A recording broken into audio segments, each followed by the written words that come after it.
Everyone, Doug here from 2 Plus Tough, just hanging out and doing some painting. Unfortunately, I had kind of a stomach bug this last week, and so I wasn't able to get a video like prepped and ready for this morning. So I thought, like, yeah, you know what? I'll race home and I will do a live show to hang out with you all. So that's what's going on here. Let me know if you can hear and see me okay, as well as I have some, of course, some I don't know, beats in the background. So if those are loud and annoying, please let me know, and I can adjust them very, very easily. But tonight, kind of give you an update on where I've been at. As I mentioned in my hobby haul video on Monday, was kind of in a bit of a hobby funk for quite a while, probably the last 3 or so weeks. And so basically I took some time off, not off really, because I still made content. I made live videos and did the book review, and that was fine. But I took some time back from the hobby and the more in-depth lore videos to kind of like reconnect with why I love doing this stuff, which is very important to do. You know, that's why we do vacations and sabbaticals and all kind of stuff like that. Figure out why we like these things. And so, let me just adjust my microphone. That's what I'm doing. I'm getting back into it. And so I'm very excited to start doing that. So, I don't see anyone in the chat yet. Go ahead and type something in if you can hear and see me. Sorry for the lack of general notice for everybody. But yeah, so I'm going to be sitting here painting up my kill team. So if you don't know, you didn't see the hobby haul video, basically, to kind of get over my funk, I'm taking the advice of Uncle Adam from Tabletop Minions. Tabletop Minions, yes, there it is. And hello, Phoenix Kelly. And so trying out some different games. And so I got a whole bunch of stuff for Warhammer Underworlds, Shadespire, and maybe one set from Night Vault, something like that. And then a bunch of stuff for Kill Team. So I am going to be painting that. Let's go to the downward cam here. And I can show off, and I'll put a better picture on Instagram here now that he's all done. But this is my Nurgle warband. I went for Death Guard because I do want to have a 40k army just to play with my friends. Hold on one second. Excuse me. Sorry about that.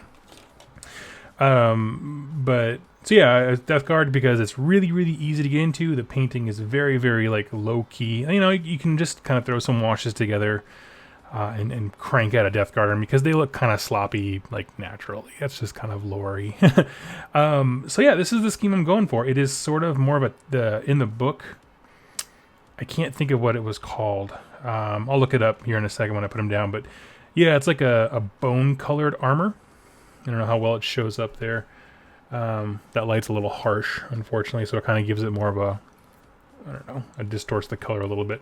But yeah, it's going for a bone color, and just doing red on all the tabards and capes, and then like a deep brass with Balthazar gold on all of the metals and things like that. I did the classic Typhus Corrosion Rise of Rust effect with some blood there and some Nurgle's Rot technical paint oozing from the cracks and crevices. So that is the idea, and I'll take, like I said, better pictures tonight and throw them up on Instagram.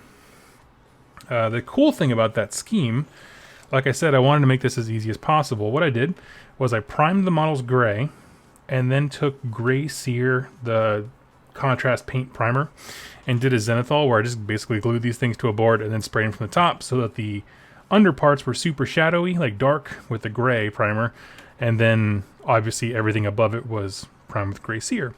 And then these guys, this dude right here that I just showed you, is almost entirely contrast paints, but done in a very specific way. So the main color, the body that you see for that bone color, the beige, I guess, is Skeleton Horde. And then Jack's in the chat, raising trouble. And then I thinned down a whole bunch of snakebite leather and built it up through the feet to give it a mud, like he's trouncing through the mud kind of appearance. And then actually use that same mix to get in the cracks and crevices and do a wash on the metals.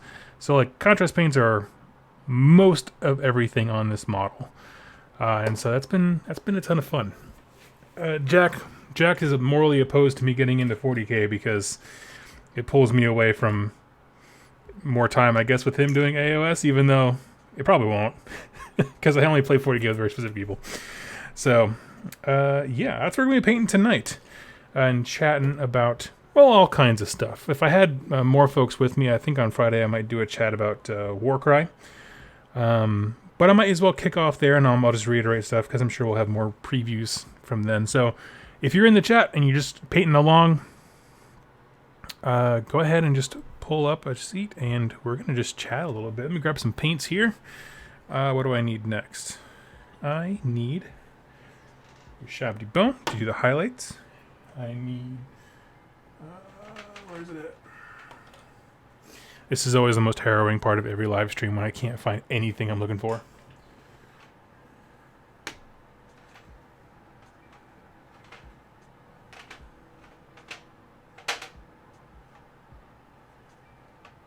Let's see.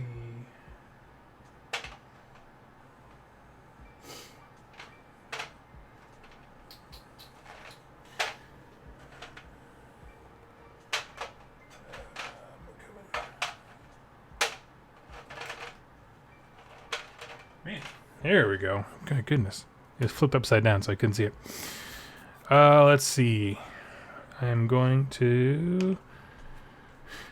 Let's see. I'm reading the comments here. Brett Carnegie, I was in a big hobby slump as well, and then I built 1,800 points of corn over the last 3 days. That's exactly how it happens to me, too. I'll go in these little slumps where I'm like, I don't want to do anything, and then it'll just, like, switch will flick, and all of a sudden I'm, I got a new army. Let's see.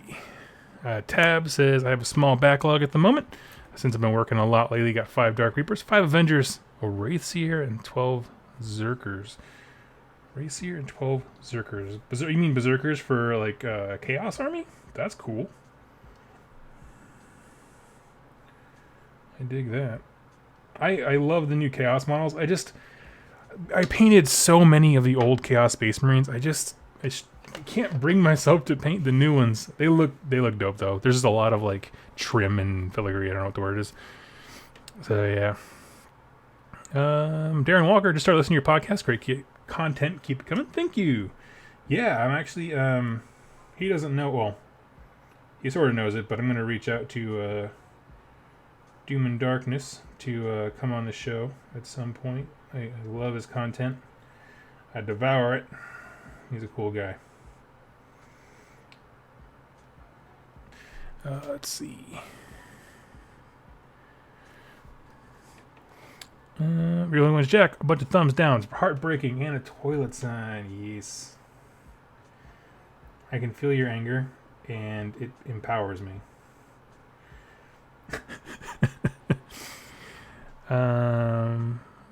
B.A. Smith, Texas, I think. I don't know. Did you see the Goobertown Hobbies video on making your own contrast paints? I did, and here's the thing.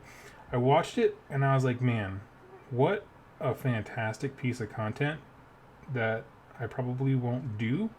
Simply, and then it's just because the stuff that he was using, it requires so much stuff. You know what I mean? Like I understand that once you buy it in bulk, you can make like infinite amount of stuff. I don't know.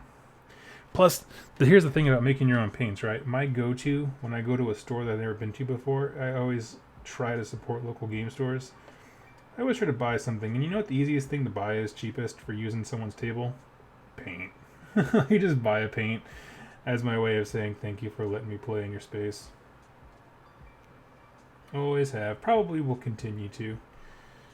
Because I just think it, I don't know. It works for me. It fits with my priorities of supporting local business while also not breaking the bank every time. I don't have to buy a box of models every time I go somewhere. But I'm very intentional when I speak to, I'm also a small business owner technically, so I try to spread the love. Let's see. You could just start a kill team. Jeez. Oh, yeah. Kill teams are the easiest. Just start with a box of models and then go nuts. This guy might have to be reprimed because he was my first test model.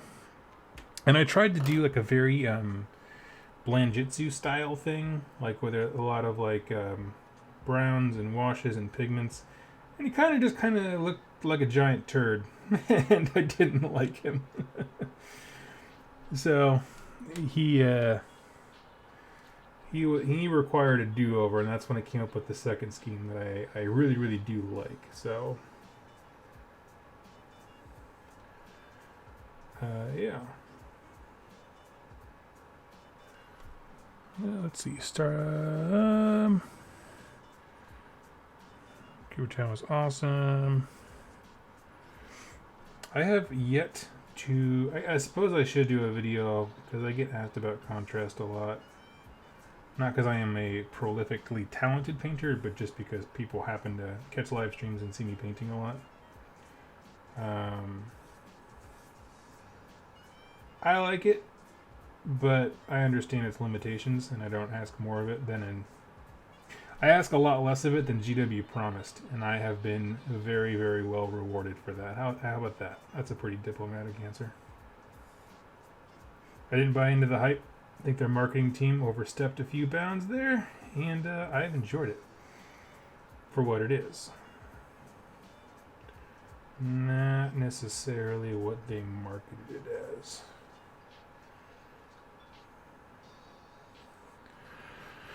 Let's see. Oh, hi, Doug. Oh, hey, Mark. Let's see. We are just painting away, working on some kill team. I won't get a chance to use them this week, but I will be hanging out with Ben, who I mentioned in my haul video. I think next week. We have a mandate scheduled. Something like that.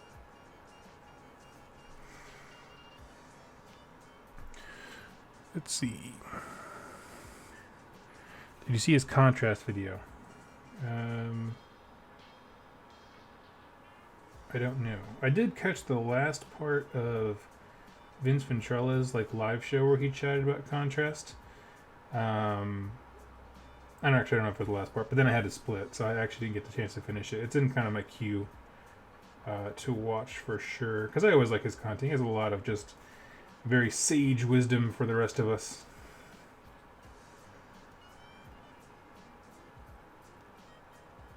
If I'm the Bob Ross, he's the Carl Sagan, where he backs it up with real knowledge. Mine's all touchy-feely. Go with your heart. Buy the models you like.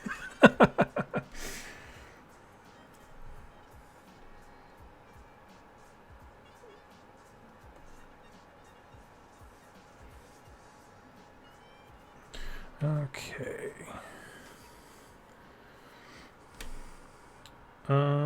King Bread. Thing of starting 1,000 Suns. Kill team.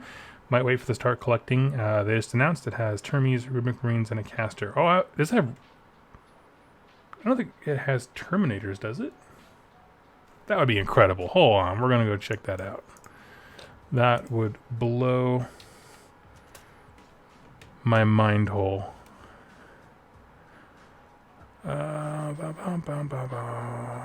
Here. Where it at? Here we go. Coming soon. Something for everyone. It has... No. It has Zangors and Rubric Marines. Oh, I said it the exact same as Bass Smith, Texas. Badass Smith in Texas, I assume is what it means. Here's the thing about that box. And I'll actually go to the shared screen. Looking at it right now. Okay, so you get a box of Rubric Marines that are stunning. They're the kind of models that I would buy just to paint if I did that thing. I don't typically. I might actually get a kill team with them because I do think the models are absolutely stunning. And Zangors are Zangors. You like them or you don't. It's whatever. Up to you. Me, I'm not the biggest fan of them. But what I don't like about this box is the same problem I have with the Skeleton Horde box for AOS. Is I don't like named characters in boxes. I know that you can use Armon as just a sorcerer on disc. I totally get that, and I would not begrudge anybody for doing so. If an opponent, got into the game with that and was like, hey, do you mind? I would be like, dude, totally, please. But just from a personal standpoint, I wish they didn't come with named characters. Because I like making my own and doing buying all the buy a box and do Path to Glory with them and make my own story and not have any copies of the same model. And then, I don't know. I like that kind of stuff. So, it just also doesn't hurt that he is a fantastic model. Bojo. Let's see. I saw it and kind of cried because I bought some contrast paints. They ain't a waste of money. They are not a waste of money. I enjoy them. Just because you can make your own. What you did with that was you bought yourself some time. Time that you would have spent making them. And ultimately, isn't that what it all is when it comes to those kinds of things? You're always just buying time. For me, I would rather pay somebody to make my paint. And I can be like, wow, look how great this paint is, and act like I'm a good painter.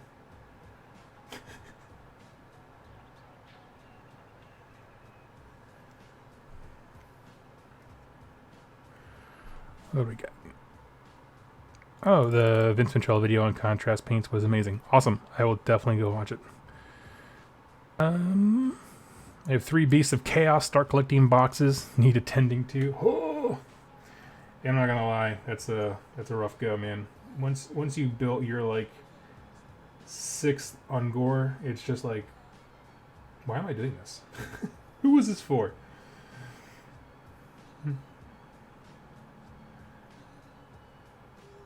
A lot of sameness. I don't. That's an army I honestly like. There are a few armies where I don't regret selling them, but I kind of think like, oh man, I wish I held on just a tiny bit longer. Like I wasn't gonna stick with it for forever, but whatever, you know. But Beast of Chaos, I was just like, I'm so tired of the same model. I just had a bunch of Gores that I got in a trade. I'm tired of these frickin' Gores.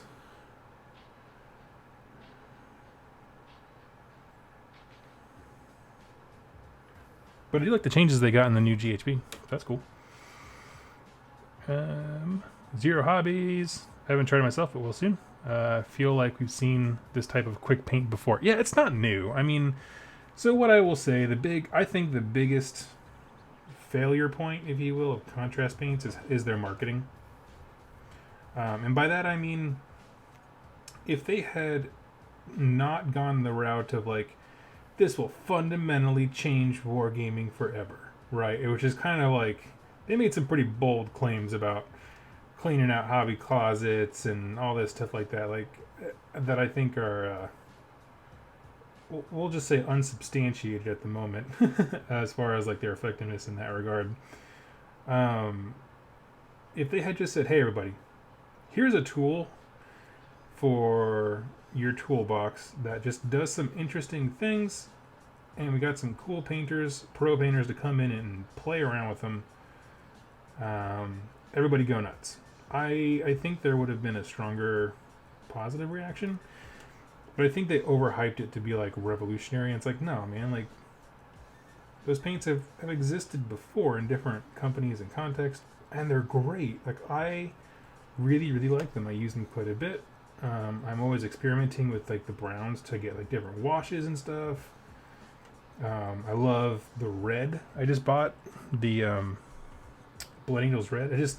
But I don't view them as like this new revolutionary thing that changes the face of the hobby. It's just like, no, it's just a paint. It's a paint with a different little mix to it. The word revolutionary was strong. Yeah, when I think revolutionary, I think of like a dip that when I put it in, like it comes out fully painted with like multiple colors. Or like if you guys have ever seen the Simpsons episode where Homer becomes an inventor and makes a shotgun that shoots makeup. Like he shoots the wall and it just has a face mask on there of like mascara and eyeshadow and all that kind of stuff. Like that is how I define revolutionary.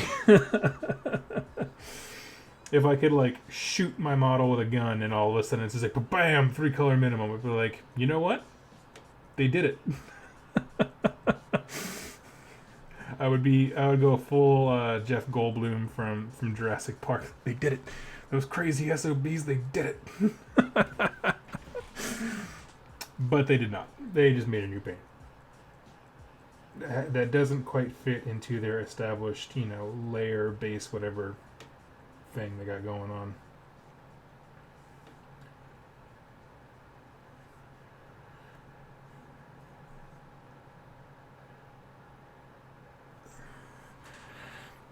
Let's see. I was pretty hyped when everyone was like, it's definitely an airbrush. I remember that. Everyone was so sure.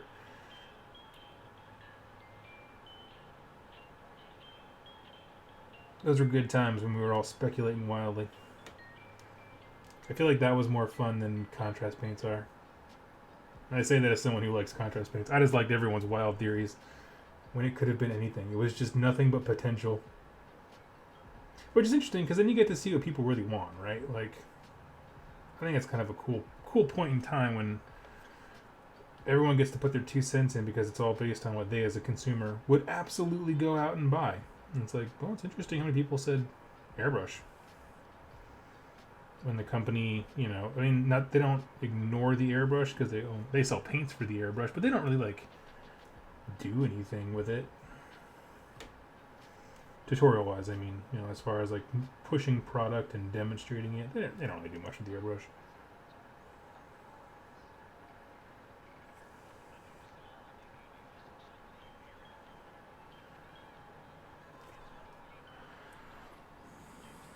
Why would you be hyped for overpaying for an airbrush? I wouldn't be hyped for overpaying for an airbrush, but I would be hyped because if they ever came out with an airbrush, they would begin to do very in-depth hairbrush tutorials as far as like airbrushing models. And I really enjoy GW tutorials. I think whoever produces them, like that video director like that, you know, whatever job title you want to call that, online content creator, I think they do a stellar job. And so I would have loved to have seen like Duncan and Peachy going out with an airbrush, just teaching everybody how to do that kind of stuff. I think that'd be cool. I'm not sure well, the thing is, it's hard to say that I would buy their airbrush just simply because there's already so many great reviews and tutorials of existing ones. And I think that's part of maybe why they never would. It's a hard market to jump into. And the more like complex your product is, the more you're gonna have to deal with customer service. And it's a big ass to jump into an airbrush company. Business.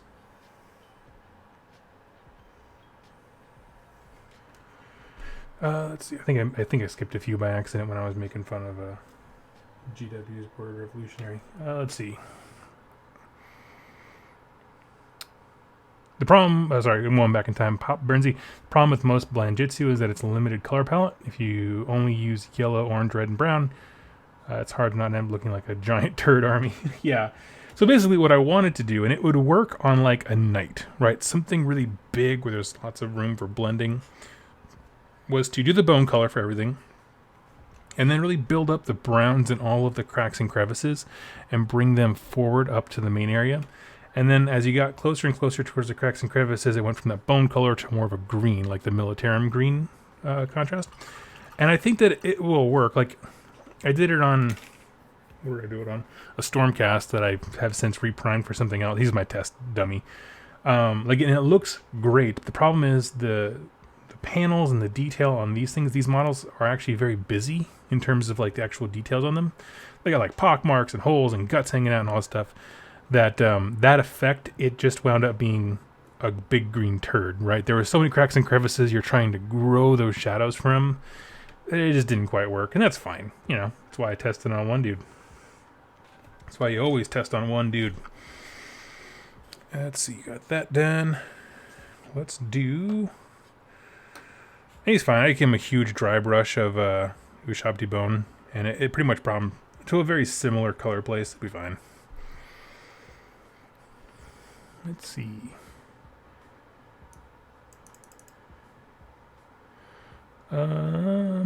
Jackass, what is in my queue? Oh, my YouTube queue? Like, what does Doug Griggs enjoy on YouTube? Let's find out. I'm going to pull it up right now. I have a workout video that I do daily.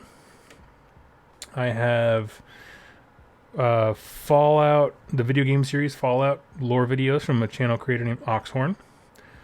Warhammer Weekly, and the channel, if you haven't checked it out, I really like creepy stories and like true crime and all this kinds of stuff. The channel Lazy Masquerade, he gives some really creepy stories. He's a very great narrator for creepy stuff, so that's what I would suggest. Go check those out.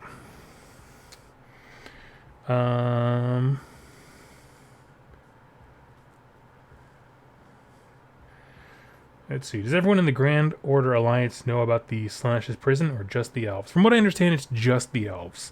They know that, I mean, I'm assuming the gods all know that Slaanesh existed at some point, but they don't necessarily know where he went. Let's see. Apparently the 40k preferred Zangor loadout is not to use the gun and chain swords, so you can probably run them in both games. Yes, that's my understanding as well, that people really like the double weapons.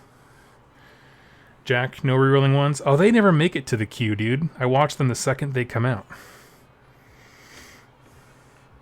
Bro, we should get tattoos of anchors. Why, bro? So our love never fades away, or washes away. Bro.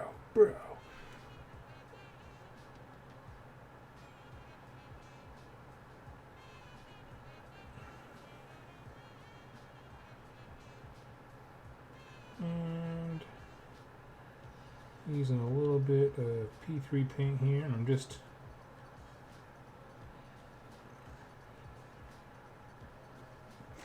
picking out some muscle structure here on the Poxwalker.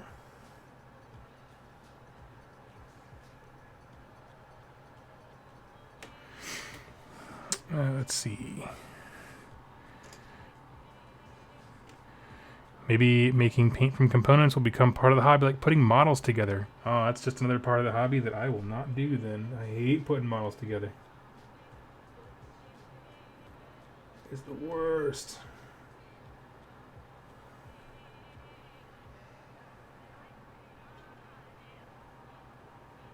I gotta be careful though, because the last time I complained about doing something in the hobby, like Vince Ventrella reached out to me and was like, we need to change that. And that's when we did the basing video, which was, if you haven't watched it, that's actually one of my favorite videos. I haven't busted out my Stormcast in a while to be able to redo the basing like we chatted about, but yeah, that all spawned from me saying in a video, it's like, I really hate basing because it's just complicated and it's annoying. And he was like, that dog won't hunt, Monsignor. And then basically just reached out to me and was like, we need to do a live stream where I teach you about basing. I was like, done.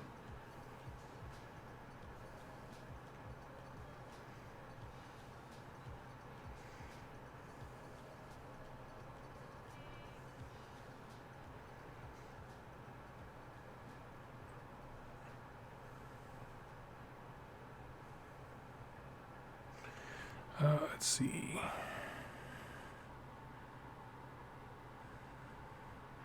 If you like creepy stuff, check out Horror Babble. Ooh. I will. I do like creepy stuff. I'll check it out. I'm not the biggest fan of creepypasta, like when people make their own horror stories, because some of them, they're super hit or miss. I'll say that. Not that I don't like them. They just, when they miss really hard, and all of a sudden it's like, man, I wasted a bunch of time for that. That was terrible. But, yeah, that guy Lazy Masquerade, he does a great job. He finds cool stories on subreddits and just regales them to you in a smooth British accent that I wish I had.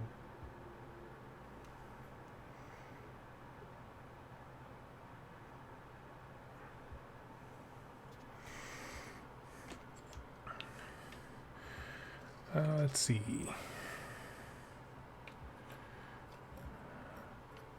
I almost sold my Snaggle this weekend. Oh no! I had to pause on building mine, but I'm not getting rid of it.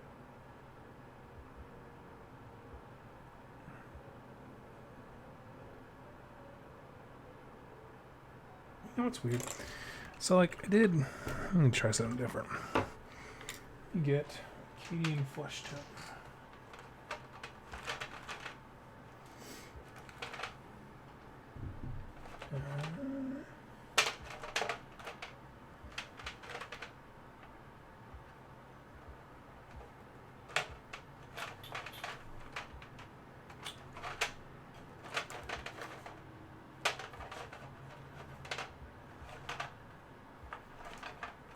Okay, it's becoming a joke that every time I need a paint, it's the one that disappears.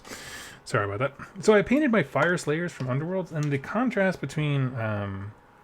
so this is Fire Slayer Flesh contrast paint, and the difference between that and my P3 paint wasn't that strong. I'm thinking maybe I got it wrong, and I actually used Cadian Flesh Tone to highlight them instead of the P3 one. Let's see. Yeah, that looks like it's it. Okay. Let's see.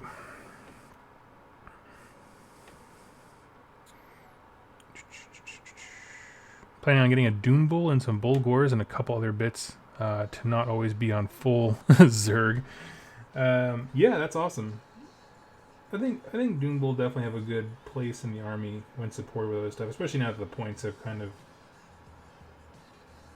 I don't want to say they've gotten better, but they've equalized a bit more. Because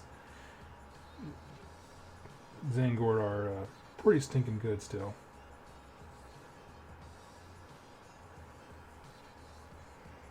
Because as Tom pointed out on Warhammer Weekly, they went down in points and got an extra attack.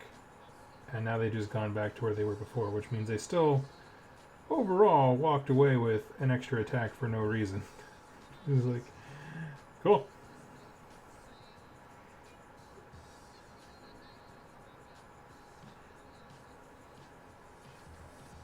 I don't concern myself too much with points, though. I tend to just play whatever I want to play.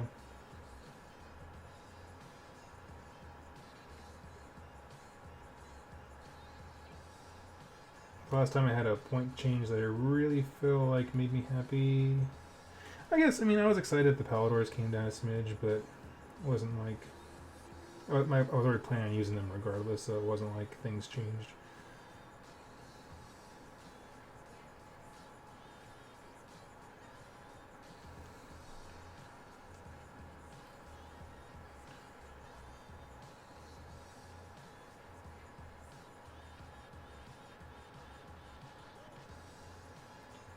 It's weird. The Poxwalkers here did not take to the Zenithal highlight as well for some reason. They almost seem like way darker.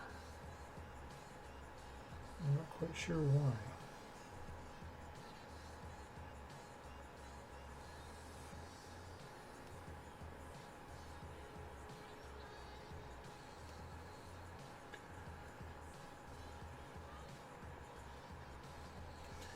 Yeah, like the Fire Slayer flesh on them almost look like brownish. I mean, it's going to be in the end anyway, because I'm going to put like a dirt effect on them that's going up their legs, so it doesn't truly matter, but just kind of odd.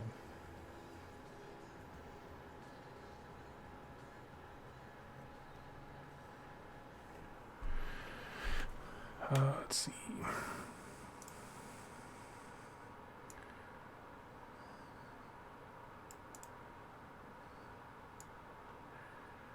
I'm catching up to the chat here. Can Nurgle infect corn demons and turn them into Kirkle demons? As much as I would like that, I've never seen it in the lore. I mean, I've seen like Nurgle like infect corn stuff, but it just kind of dies.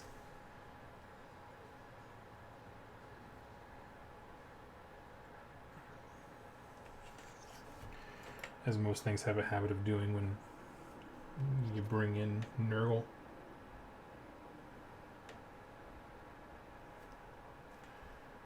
Okay, well, these Poxwalkers are not my best because of that weird priming issue, but that's okay. I'm getting a whole bunch more soon because I'm going to grab the Dark Imperium set just to get the heroes and stuff like that.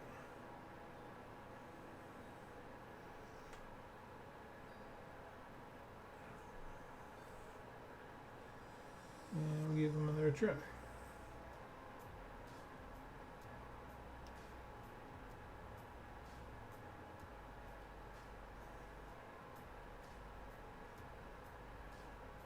Apologies for the silence here. I'm trying to get the little tiny micro details, and I'm trying to hold my breath a little bit so I can get in there.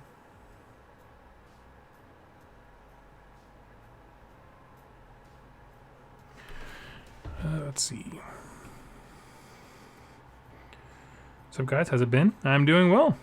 Speaking of chaos crossing the streams, it'd be nice to see other races getting chaosed up besides humans all the time. Well, actually, as a matter of fact, in Warcry, we do see some of that.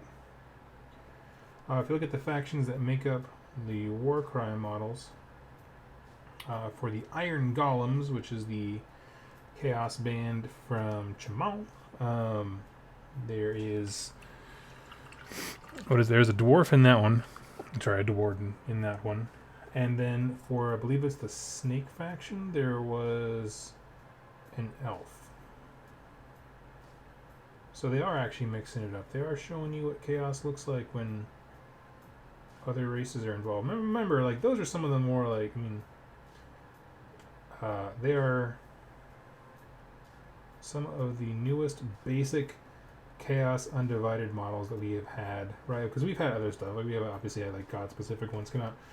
But in terms of, like, Chaos unaligned, whatever, like that, like, Warcry stuff, it's kind of like the new kid on the block thing.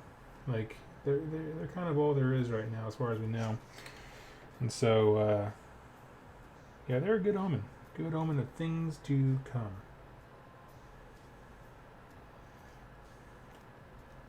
I am very excited for Warcry. I have no news on it, but I think we're supposed to hear a bunch of stuff about it on the 20th, if I'm not mistaken. I think that's the date.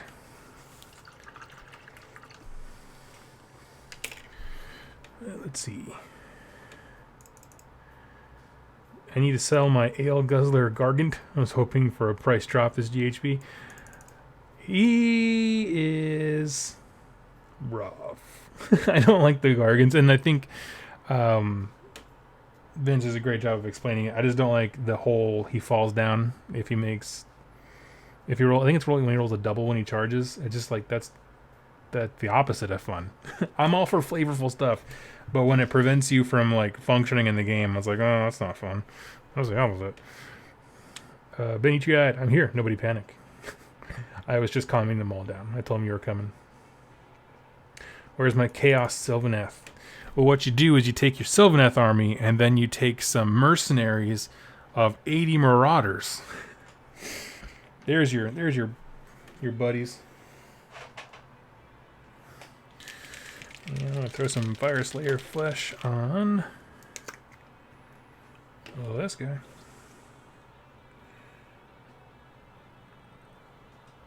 Cover up his dome. As is 40k tradition of having your hero, who's supposed to be the best, smartest leader of the squad, not wearing a helmet. I love it. But not everyone is me. I do generally like units that don't have helmets. I hate painting faces, but I like seeing them. Ogre in the Iron Golems too, I think. Oh, that's right, there is, because he's a big old beefy guy. Yep. So, yeah, Sylvaneth with Chaos Gargant and Spawn Mercenaries. Oh, yeah, so I don't get the Spawn. That's the one, you know what I mean? That I can't get on board with. Like, we were chatting about why would, like, Stormcast, for example, mercenary, like, hire a bunch of Chaos Marauders. And so my thought was, like, well, they're not necessarily Marauders, it's just that's the war scroll that is describing with rules this rabble of people. So it could be like citizen militia, you could have it be fishermen if you're coming from a coastal village, it could be whatever you want it to be, but you're just using that war scroll, because honestly the word chaos doesn't really matter. You're not going to have any synergies pinging off of them, whatever. And the follow-up to that is like, okay, but what about the Spawn? Because the Spawn is like that next level of, like, what else could the Spawn be but a Spawn? And so that's just, I got nothing.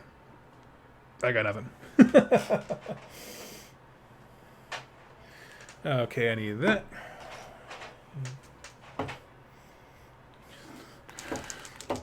The Spawn is a spawn is a spawn, is what I say. Let's see. Ben, when are you going to paint your daughters up? Yeah, Ben. When are you going to paint your daughters a cane up? It's what you get for announcing your presence. You get social pressure.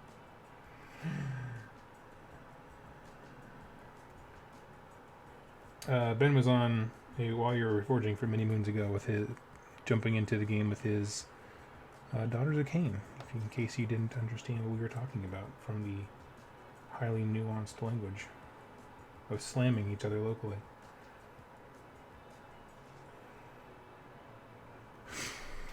Let's see. Pop Brinzy, I prefer helmets most of the time, but for some reason with Stormcast, I kind of prefer bareheaded guys. I'm that way too. Yeah, you know, like, there are some factions that have helmets so cool that it's hard to be like, no helmet. You know, I personally love Khorne Berserker helmets, the big bunny ears. I love it stuff because it's so 40k. It's just so over the top. It's just ridiculous, right? Like every Warhammer thing. It gets more fun the more ridiculous you are. Yeah, some of them it's like, I don't know. I think it's because I feel like too many of the heads for Stormcast are similar. Like, I don't know, you know, because they have different like plumes on top, but at the end of the day, they're all kind of having the exact same expression, exact same everything. So it's like, we can do something different for this guy here, this guy there.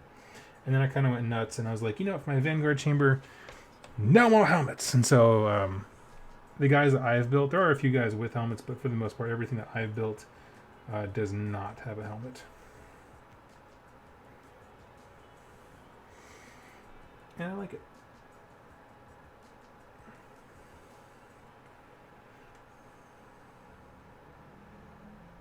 Let's see, he doesn't have much in the way of horns.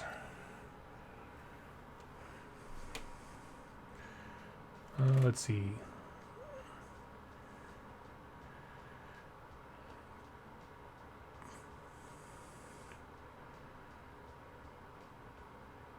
I don't know what I hate more, witch elves or plague monks. I think personally, plague monks are worse than witch elves. Like if we're talking about like the nastiest melee in the game kind of thing, and I say that because I think that the plague monks require less synergy to be as deadly than the witch elves do, and I think that's the decider for me.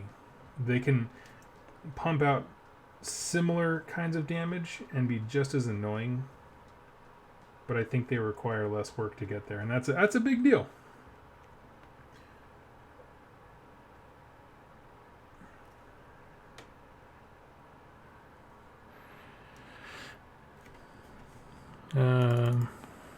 List pros and cons, figure out which one you hate more.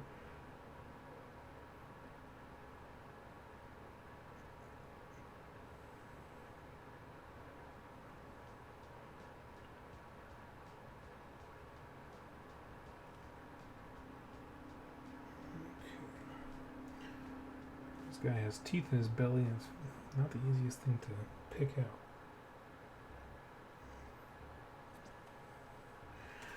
Here's your problem. You got teeth in your belly. Okay, here we go. Does Slaaneish's prison and Shadespire affect each other being so close? They have never been mentioned together. You wouldn't... I mean, as far as I can tell, like I read over the core book for Night Vault, which is the more recent thing, and then I read over the Slaanesh Battle Tome again, and I didn't ever see a point where they mentioned them even being like...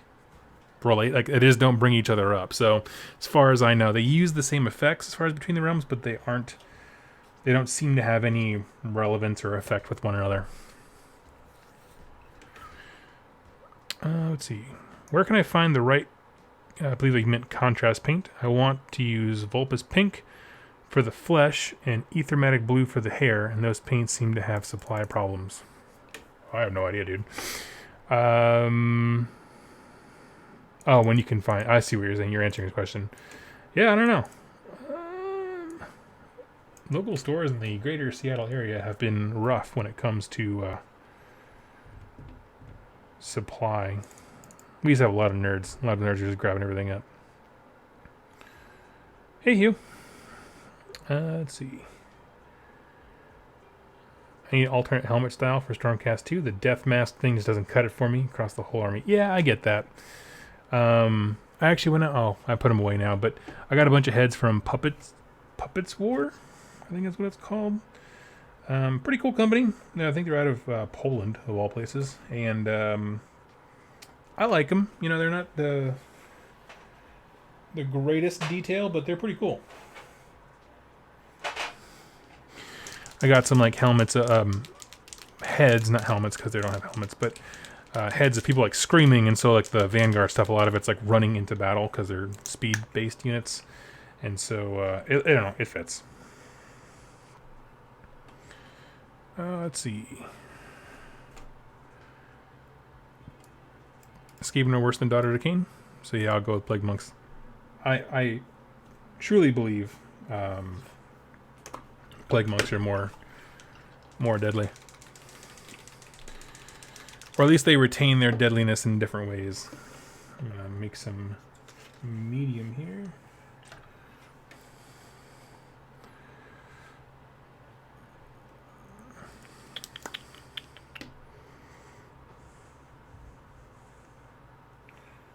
Here, one sec.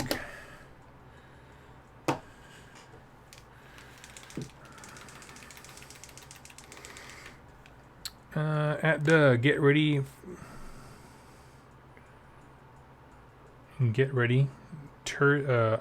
think mouth in the stomach is an ongoing theme in Death Guard. Oh, I like it. Yeah, I like the aesthetics of it. It's just a weird. The teeth are in weird places to paint them. Let's see. So, Doug, how was your 4th of July? It was good. Didn't do anything really. I am not what you would call the most patriotic person. But in terms of like going out and celebrating, I don't know. I'm kind of introverted, and we got a cat who is horrified of fireworks, and so basically just sat at home and took care of him all night, and that was a darn good 4th of July.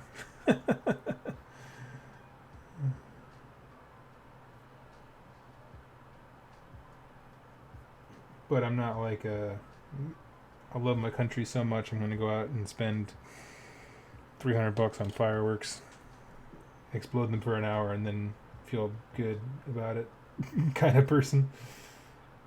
It's just so much money. It has nothing to do with, if you like fireworks, dude, go for it. Do with all your might. But it's so dang expensive.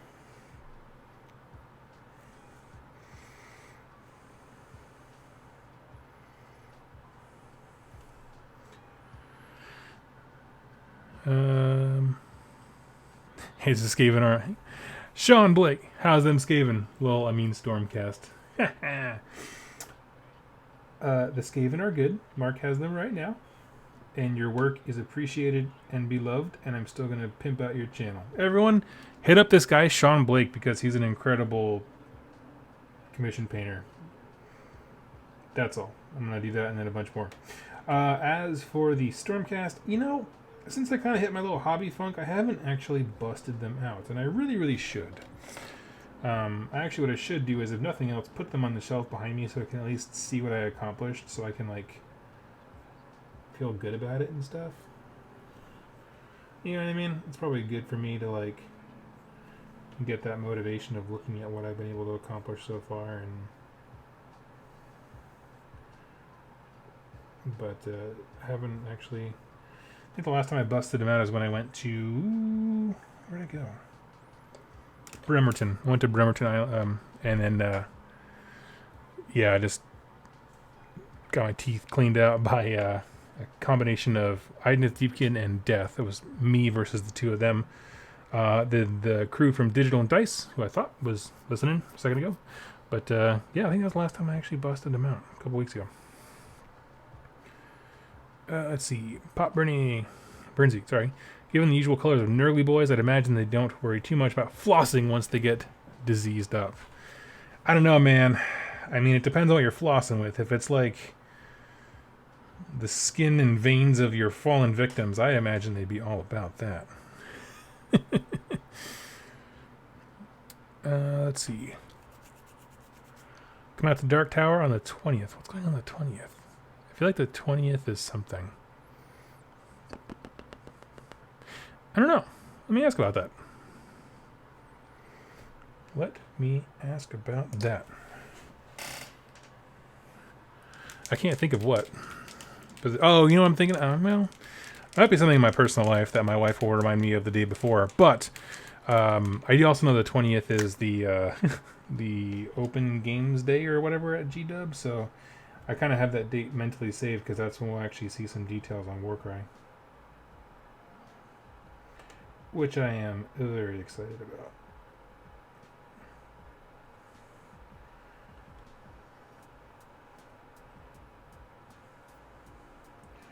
What I'm doing right now is, like I said, all of the capes and tabards are going to be red, but the way I get them to look cool and nerdly is once I get the metals on, like the actual, like, that D player brass, I make a thinned out version of snakebite leather from the contrast line, and I give it a wash with that, and I love the way that looks. That is a sick looking wash over everything, and so that's kind of nice. So that's the plan. So I'm just going to do everything I need to do before that. And I gotta tell you, like, not all contrast paints are equal. Some, I think, are kind of misses, but the reds, boom, beautiful.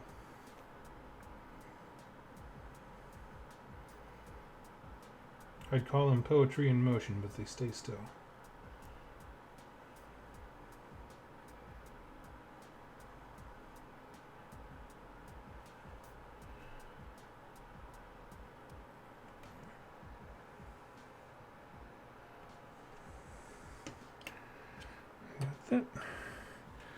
Let's see.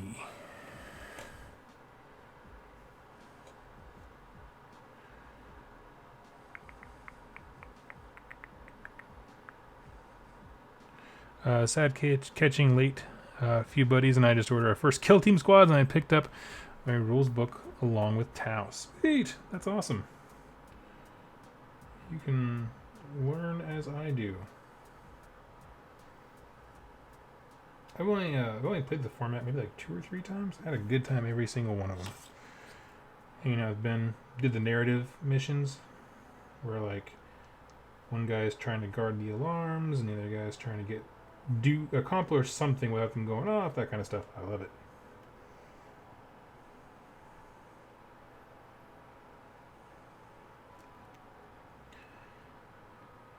But at the time, I think I was playing with my orcs. And I didn't have any of the more elite things.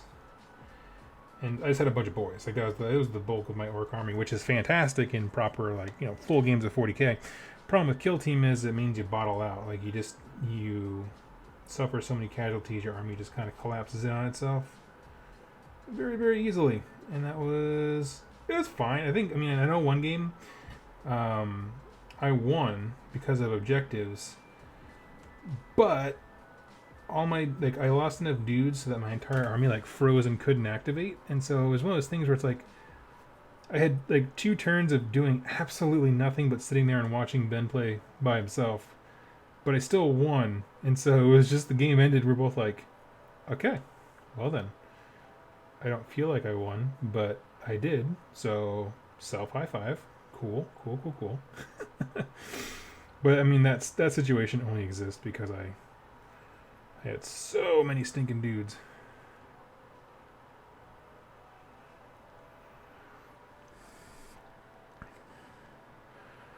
Let's see. Yeah, we played a mission where I had to destroy... Oh, that's right, yeah. It was one of those things where you had to destroy, like, 3 reactors or something like that. And I threw bodies around it because I knew that if you took enough out that, like, I wouldn't be able to activate, I would just have so many dudes sitting around it that I could still, like, they would just be there to protect it even if I couldn't activate them. Which is, in hindsight, kind of a dick move, but it was the only thing I could think of with all those bodies. It's like, I'm not going to play, but I am going to stall this game the hardest that you've ever seen a game get stalled. But technically we're both playing, and so it's not, you know, cheating in the sense of, like, wasting time. That was a fun moment.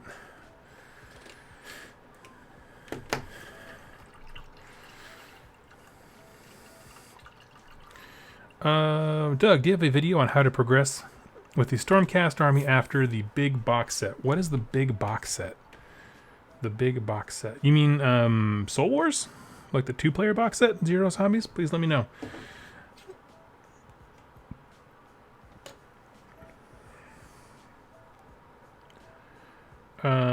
Phoenix Kelly, what is Shalaxi Hellbane doing since Slanesh was imprisoned? All the things that Slanesh likes. She's going out hunting heroes, causing all sorts of trouble. That's everything that Slanesh's armies are doing. Just they keep doing what Slanesh loves. Some of them do it in a way to try and find him. Some of them do it in a way to usurp him. And some of them do it in a way waiting for him to come back.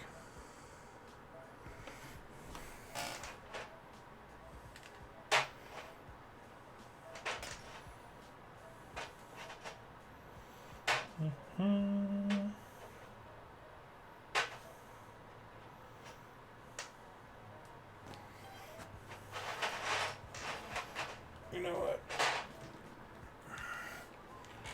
I'm just grabbing all these stinking paints. I'm trying not to be able to find them. There we go. There we go. The starter set from First Ed. Oh, okay. Yeah, that's a very specific one. No, I have not done a video explaining how to expand from that, to answer your question. I really should, because, you know, I have a Start Collecting Box review for everything, I think, except for those two, because those were ones that kind of came in under my radar. So I should work on that.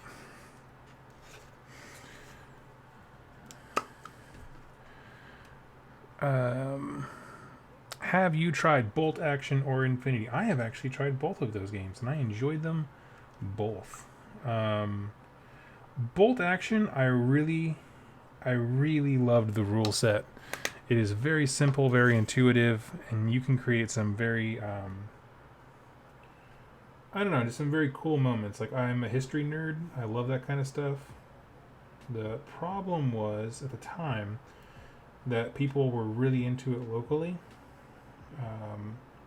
They were using it as a competitive, I don't know, it was like the last edition of 40k when people were getting kind of burnt out on how many rules there were and all the problems with the game.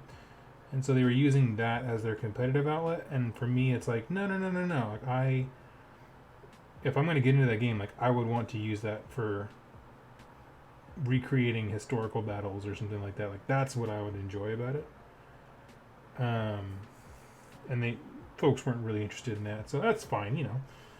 I didn't think the rules were so amazing that, like, I would want to use that as my competitive outlet, but I did think it was a really cool game. Now, as for Infinity, that one is insanely good for competitive play. The rules are just some of the tightest rules I've seen. I love them. There's just a lot to learn. Like, if you ever think that learning AOS or 40k is like drinking from a fire hydrant, I really think I had a harder time personally with Infinity. Because there's just a lot of stuff where it's like, you can equip a dude with camo, and you can go with camo level 1, or camo level 2, or camo level A through Z, and it's just like they all do very different things, and you're like, oh, there's so much to learn here. So, I liked it, and it was accessible in the sense of you didn't take a lot to get started, but it was not like easy to learn at all, I would say. And at the time that I was trying it out, I was also trying to start the channel here, focused on mostly on AOS, and so I was just like, I don't have the time to learn this. This is like learning a textbook.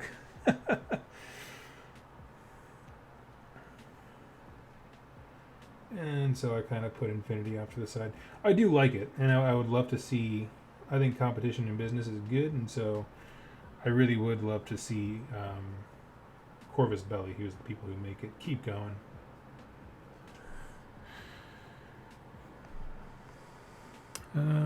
Oh. Doug was in World War II. Yeah, that was me. Because that's the thing. I can... There is a version of me that went straight from college person to grognard historical guy who was like, those weren't actually the uniforms they used in the South American front or the South African front. You know what I mean? That kind of stuff where it's like, shut up, nerd. But instead, I went the fantasy game route, of which I'm sure many people are grateful, including my wife.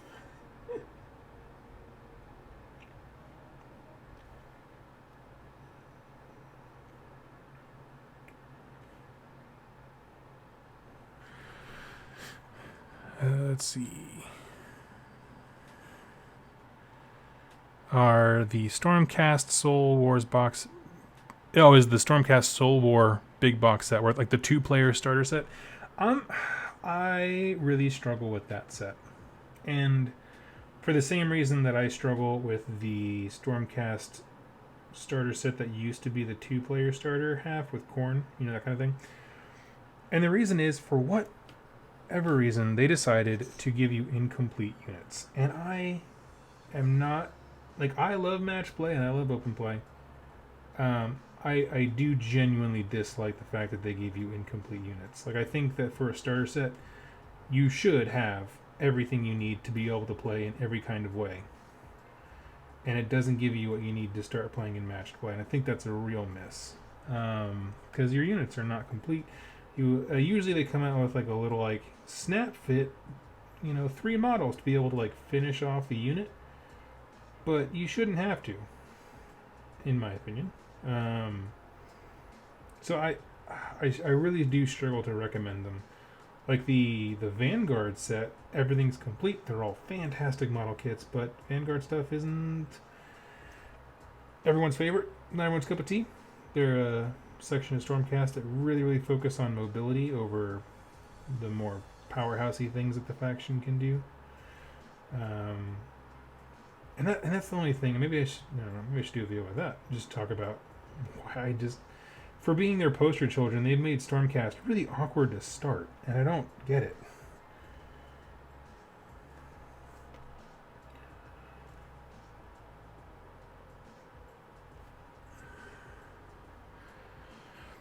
Let's see.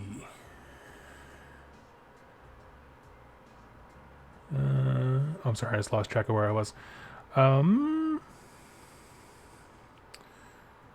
AOS is getting bloated. I didn't agree until this last week when I had this moment of I was trying to explain, or trying to teach Jess, my wife, how to play Warhammer Underworlds. Okay? And we were struggling, not because I think it's a very complicated rule set. I don't. I think it's a pretty great game. It's one of those things after one game of it, you kind of figure it out and things are great. But it got me thinking about the experience that new folks have, and I was just what a monumental task it seems to slowly start becoming to invite people to play AOS. And I pointed this out to the group I'm in with the Rerolling Ones guys, and Jack from Rerolling Ones made an excellent point, which is that rules bloat happens and then a new edition comes out and everything gets normalized. The next edition of the rulebook, we won't have to search around for rules on endless spells, and we won't have to, you know what I mean? It'll all be kind of baked in a little bit better because now they've wrestled with it and now it's just part of the game. And I agree with that, while also severely disliking it. Yeah, it's a. I'm not gonna say the game's in a rough place. I think the game's in a great place in terms of company listening to people's feedback and making incremental changes over big ones that would really rattle and shake and upset people. And I think they support different ways of playing very, very well. So I'm happy. It just seems so big to get someone in already, and I know that only gets worse. So I don't know.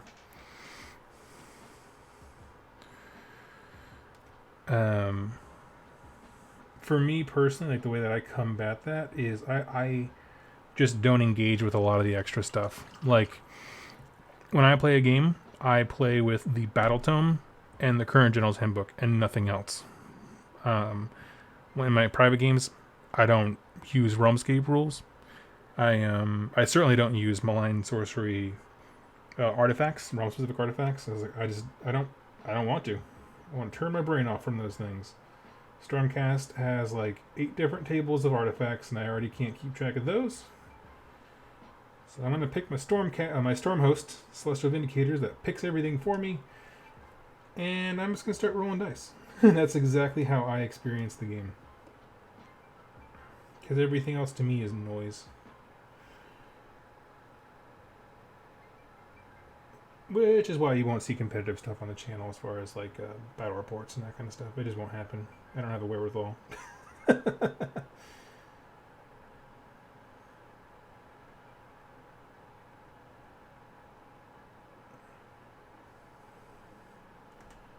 I think I don't think I'm a bad player.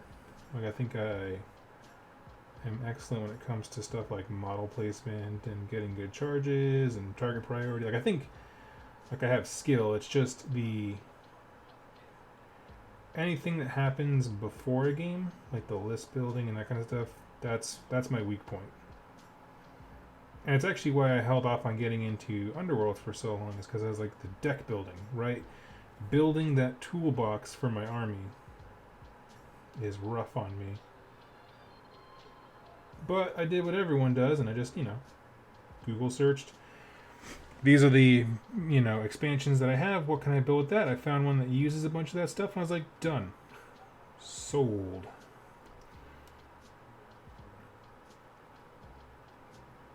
It's not like a tournament winner or anything like that. It's just something that uses what I own. So I don't feel pressured to go out and buy more.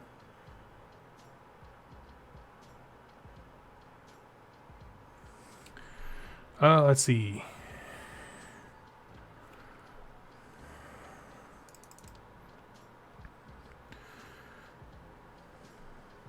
Jack says I said that. Cool. Yeah, you did. You did. Yeah. What you had pointed out was basically they just condense everything whenever a new rulebook comes out, and then kind of shift things around. And it's true, they do, and that's why whenever new editions come out, we always lose players and gain new ones, because it's just what a seamless time to onboard or offboard, right?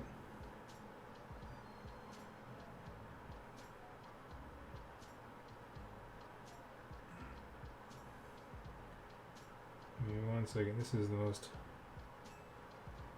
delicate detail ever. Okay, here we go.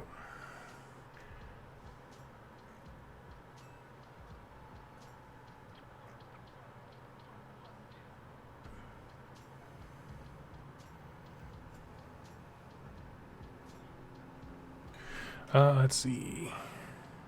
Game is good, but I don't like the activation wars becoming a mess. I don't know. Yeah, honestly, most of the stuff I see people talking about online, as far as like the activation wars, which is a very trademarkable name. I don't know. It is that kind of stuff. I am not a competitive player, and so it just simply does not affect me. I don't have a local Gristlegore player that I play against. It doesn't affect me. And like, that isn't to say like, therefore it's not a problem. It is a problem if people are having bad experiences. Totally understand. Not undermining anything. What I'm simply saying is that like, I can't comment on it.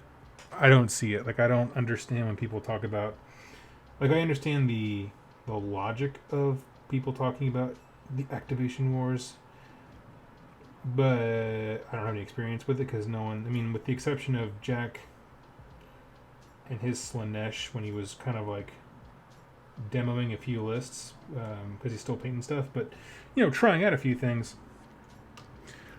That was it. That was the extent of it, and I was like, this seems surmountable. So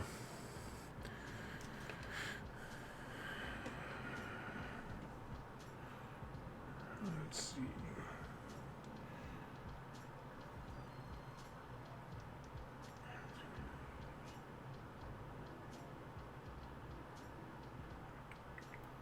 Missed one tabard. Of course, it's on the unit champion.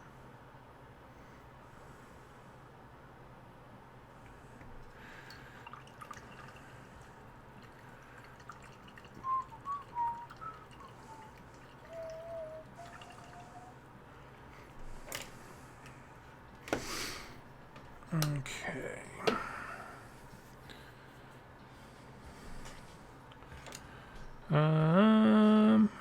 Stormcast have the most War Scroll battalions, and none of them are brought. Yeah, I think I've seen 2 of the battalions used. The thing with their battalions, and like, I know everyone thinks that their army needs to be buffed in some way. I, as a Stormcast player, think Stormcast need to be buffed. But when I say that, I don't think they need much. Like, I like where Stormcast is at. The battalions, it's so much of the book taken up for ones that are just, even if the rules were great, they're just wholly uninteresting. Like, the types of models you have to take and the weird combinations is like, these don't sound fun. Like, they don't sound fun to make fun armies. So I'm a little like let down on that. I mean, I'm looking at some of the Vanguard ones, and even that's a stretch. I mean, because it's basically you can build a Vanguard army, but you can't have any heroes. And you're like, what? I'm like, I don't. That's real rough. Give me something where I can take all my toys. It doesn't have to be a 1-drop, just a way to take stuff. I don't know.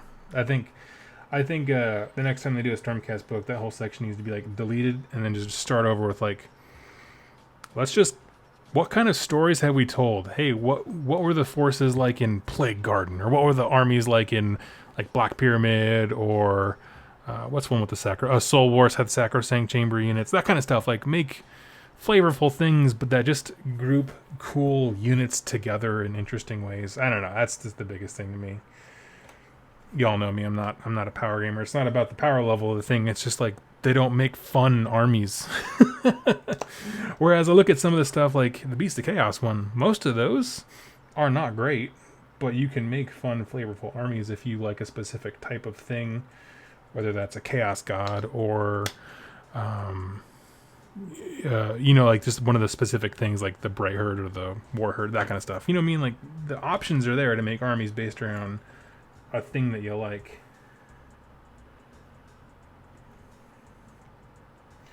So I don't get that same feeling from the Stormcast. I feel like they just kind of kept tacking things on to existing stuff, and it's like, nah, man, rip the pages out and start over. That'll make it valuable as it buying an entirely new book instead of just copy paste. And scene. Rant over. Let's see. Daniel, any idea where to get good Shyish battle mats in the U.S.? Well, I used to sell some that were awesome, but I don't anymore, so I'm not quite sure. Does anyone know where else we can get a cool looking death mat?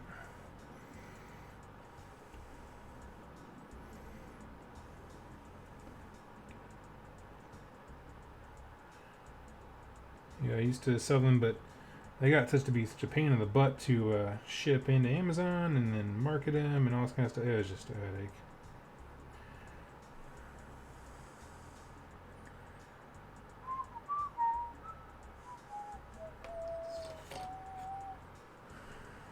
Let's see. Stormcasts are fine. I think they're fine too. I don't think they need like a drastic power level increase. I just want to be able to make more fun armies with them. But rules-wise, I think they're in a pretty good place.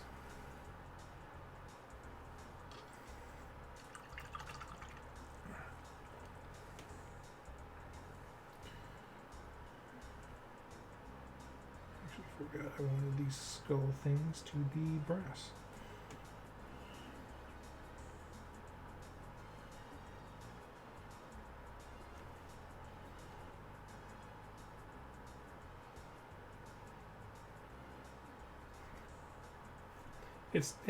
It's tough. Like, I see a lot of value in what some of the, so I'm gonna name names because I think they do great work. And so, like, you look at stuff like Honest Wargamer and Halo Twitch and Warhammer Weekly guys, where they kind of break down the stats of how each army does. And I think that's really important when we talk about armies to, like, you know, when GW raises points on something or knocks it down a peg or buffs it up, whatever, a new book comes out, it is super important to look at it and be like, was that necessary? Did it fix any problems that we had? Like, you know, and have that discussion, and data is incredibly important to that discussion, right? The win to loss ratio and tournament results and all kinds of stuff. where people lose me is when folks who just don't engage that part of the hobby. They're not competitive. They don't go to those major events where those kinds of data points are relevant. I go to my local game store. The guy who plays like maybe twice a month, and he's like, "Oh my God, Daughters of Cain is OP," and you're just like, "When's the last time you played him?" "Oh, I never have." And you're like, "Okay, thanks for regurgitating the internet for me. I could do that on my own." And that's kind of where I get lost. Is like those content creators who do that put in so much work. That it just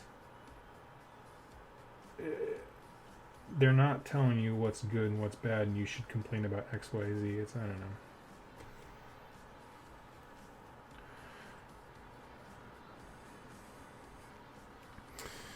know. Let's see. Danielle, I recently found your videos, which is awesome. Unfortunately, I was too late to the party to buy a mat. It's okay. I think my Mac got lost in the mail. Oh no. Okay. Sean, I did send it. Let me. I'll try this weekend to run to my buddy. He has them all in his garage. We have just a few left. Just in case such a thing happened, I will get that in the mail to you. I am so sorry. We've had trouble shipping things to Canada. Tell you what, I'm not going to ship it. We'll set something up and I'll deliver it to you by hand.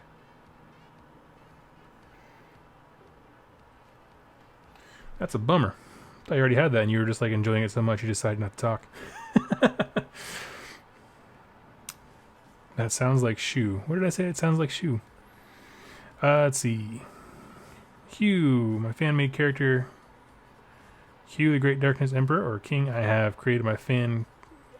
That's a jumble of words, dude. So you created your own Chaos God? That's awesome. You mentioned it before. That's awesome.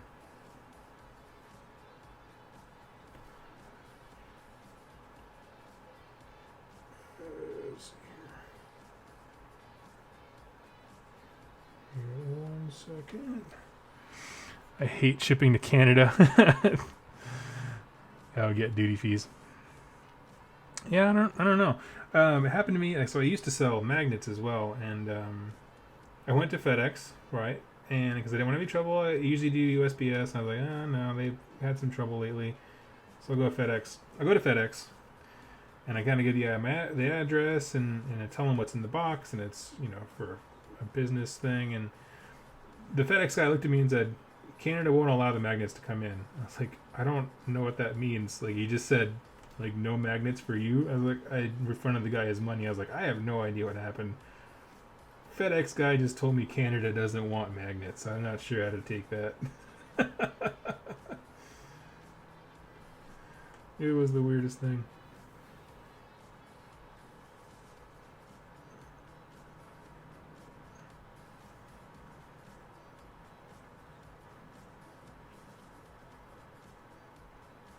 Let's see.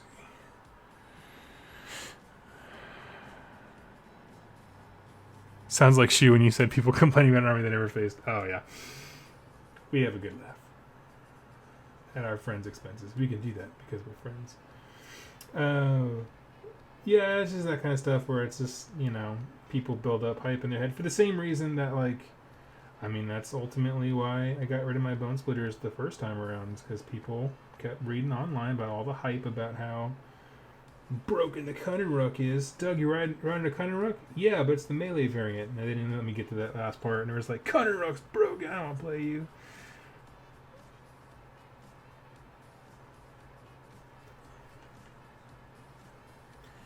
But they knew enough to, YouTube how the armies are, but not enough to understand why they are that good. So, for example, the Cunning Rook, it's really good if you take, 90 arrow boys, because they can just blot out the sun with shots. But what people who generally don't know is that you can also pile in and attack again with, melee attacks. And so I went the melee route. I was like, oh, yeah, a whole other round of attacks? I'm in. Sold. But that I never got that far. So, Jack, you want to Bellingham on Sunday? Yes. Let me see if I can get it from my buddy by then. I would love for you to be able to bring Sean his mat for sure.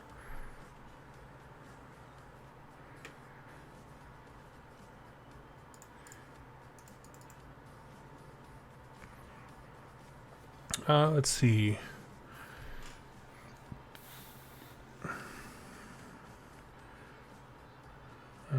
Our border guys are a little crazy. I'll get a package and have to pay extra shipping. Yes, that's happened to me too. Some guy was like, "You didn't tell me about the hidden charges of $1.50," and I was like, "What are you talking about?" And they charged them even though I paid for everything on my end. I was like, "That's insanity." Hugh, don't be sorry. I'm interested. Tell me a little bit about the magic lore. What kind of spells you thinking of? So, any thoughts or interest on Warcry yet from Daniel? I'm actually going to do a whole talk on Warcry this coming Friday, because I always do a live show on Fridays to catch folks in the EU. I have a lot of thoughts. I said that in a really weird way. No, I'm very excited for the game. I really am. Absolutely. And I'm getting more excited with every warband. I'm not going to lie, the one they released today didn't really speak to me. If you guys haven't seen that, let me pull it up here.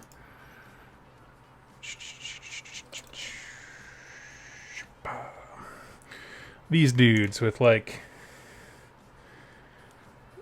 I don't know. I love the heads on all of them. So if you don't know, they cut off their faces and wear them as belts. So this belt is this dude's face, which is admittedly both disgusting and awesome.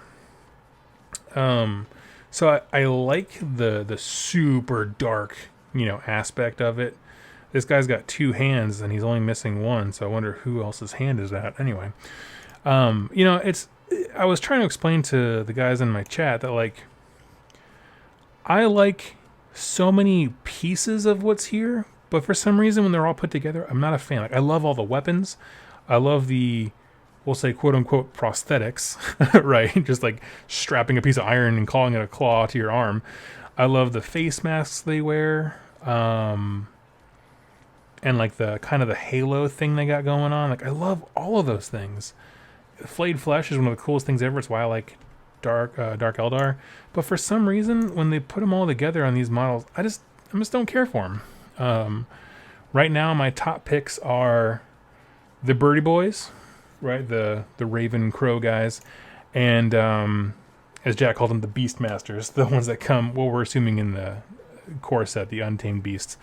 Those 2 are my favorite because they look chaosy but very primal, and I think it's because they include animal aspects. Something like the Iron Golems, the metal guys, they also look super cool. So I like them. I these guys, even though, like, I do like them, I think the biggest thing is some of those Inquisitor 28 guys who do conversions for like Blanjitsu, warbands, and that kind of stuff. This has unlimited kit bash potential. I think that's going to be the bigger value of the set, even more so than actually Warcry. So, I don't know. Davis MMA. I want to collect Warcry, but Kill Team might just be my skirmish game. The models look amazing. Yeah, they do. And I would love it if I could do both. Minimal investment, get some terrain that might sort of suitably work for both games, and then doing Kill Team and Warcry, because my space that I have in my house would definitely be very conducive to those type of games versus the big 6x4. So yeah. Let's see. George Shaw, question. Doug, do you like Imperial Knights? I love Imperial Knights. Like the models and everything. I absolutely love them.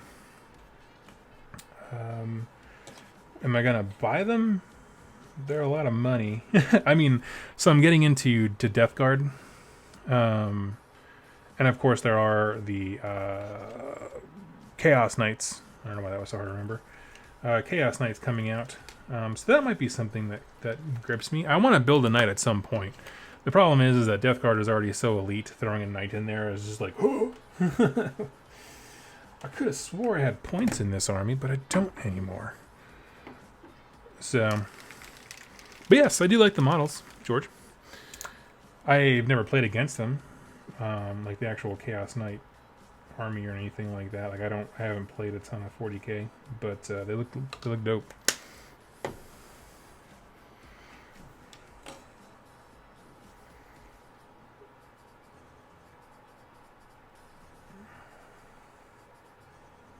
So those, in case you missed it, I did a 2-to-1 mix of the medium with snakebite leather. And basically I'm just tapping the feet and then pulling it upward a little bit to get some like mud effect on the feet. And actually something you can also do if the mood strikes you, and I highly suggest it does, is you can take the mixing medium and actually just apply it straight to the model. This is a cool little hack for contrast. It's how I do the mud effect to make it blend really well. You're just going to cake the legs in mixing medium.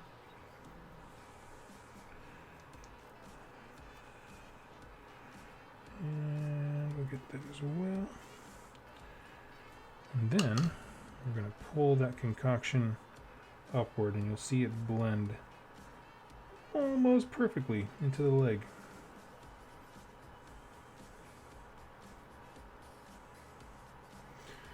And it is pretty darn cool. So yeah, basically just coat the entire area you want the blend to happen in the contrast medium. And then put the medium at the bottom like a line and then pull it upward.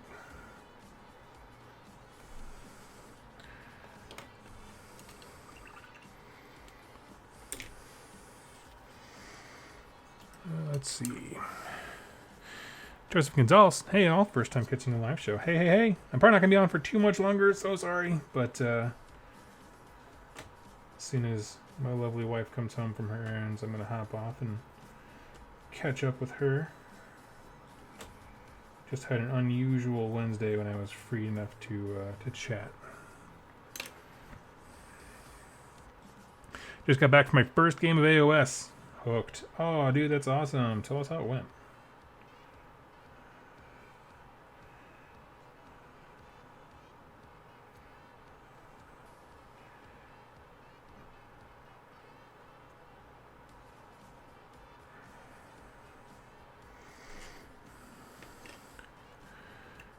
Let's see. I played Stormcast Eternals. Solid choice. Lost to Fire Slayers. Yeah, they're a tough one right now. Well, let's all take a moment to congratulate our newest member, Mr. Joseph Gonzalez. A lot of us have lost to Fire Slayers, myself included. Oh man, there's still some wet red contrast. Let's get that out of there.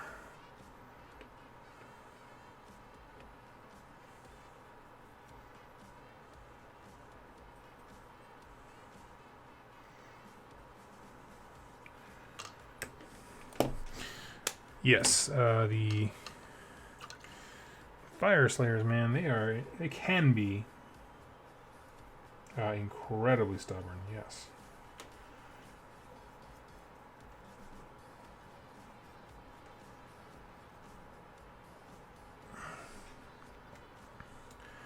I wonder if a Lord of Change head would work on a Chaos Knight. I've seen it done. Yeah, there was a local guy, well, local to me guy named Sean as well, who did that once. It, you know, he had to do some green stuffing around it, but I'm pretty sure it looked pretty good. He did that, and he did a Slanesh one too, because he's really big in Slanesh.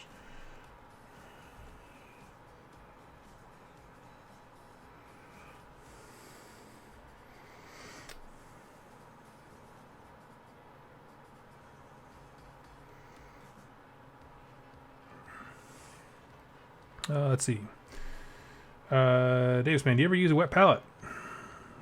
No, wet palette. I bought one once, and I'll admit it was a cheap one, probably crappy. It's probably why it didn't work, but I hated it every second of it. Let me see if I can find. So you also mentioned at the last time I was on with Jack, I mentioned that there was a rendition of a Barbie song by a punk band. Let me see if I can find it. Yes, it's by Homegrown. Right? Yeah, that's what I was thinking.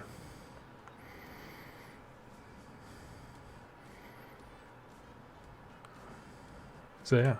Or maybe it's the album Homegrown? I have no idea. But that's what it says on the thing. Let's see.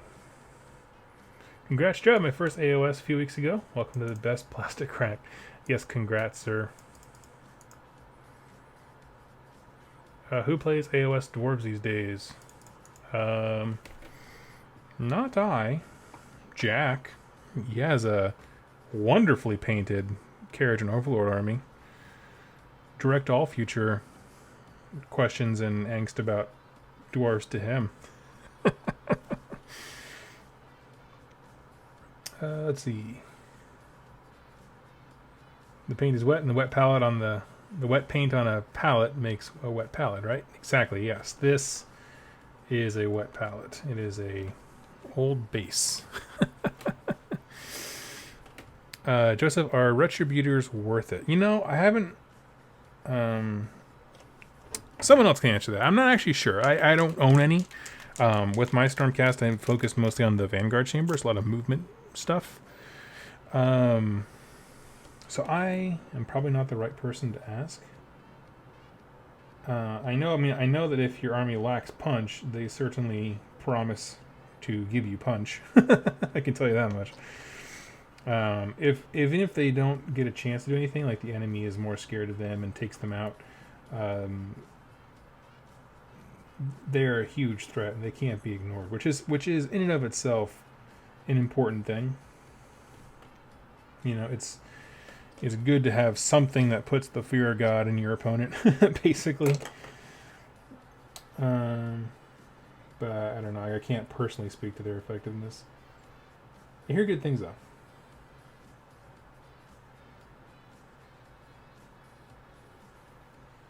They did go down in points recently, so that's cool.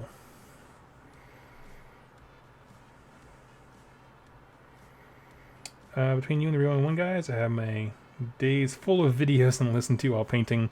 Just finished a Night Army, working on Legions of the Gash now. Holy smokes. You're a busy dude.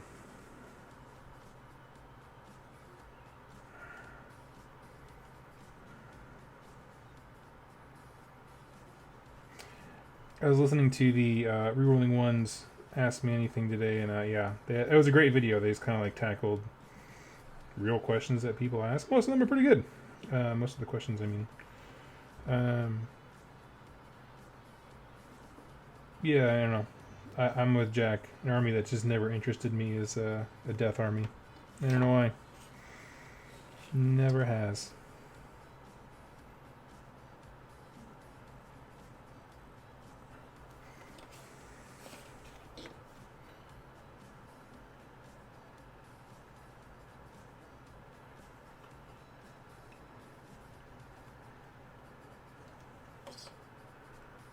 Let's see. Let's get some Celestial Vindicator lore. I actually did do some. So there was a time, if you're familiar with the channel Mini Wargaming, basically I offered to do some free content for them in exchange for like them promoting the channel. And they were super good to work with. And so I gave them a bunch of lore for various Stormcast chambers. So I would definitely look up Celestial Vindicator lore. I'm not sure if they did the tags well enough, but it's out there, and I can certainly try to do it again in a way that doesn't step on their toes. How about that? Because it'd be kind of a dick move to be like, look guys, I made this lore video especially for you, and then I went out and did like something else on my own. The same thing. I'm not going to play him like that.